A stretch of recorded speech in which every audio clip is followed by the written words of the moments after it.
السلام عليكم habaryar. Waa habaryartiin qalanjo loo qiray.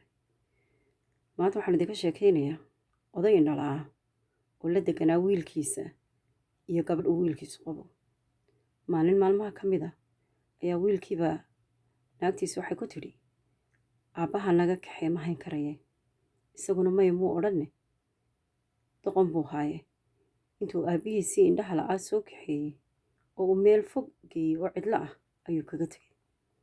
Waqti dheer baa kasoo wareegay, ninkii carruur buu dhalay, carruurtiis baa weynaaday, waxay noqotay inuu isagiina indhabeelay oo uu la noolaa wiil u dhalay. Maalin maalmaha ka mid ah ayuu wiilkiisii soo kaxeeyey. Aabba xaggeedii wada soo soco suu lahaa ayuu meel fadhiisiiyey uu yidhi waan kugu soo noqonayaa fadhiiso.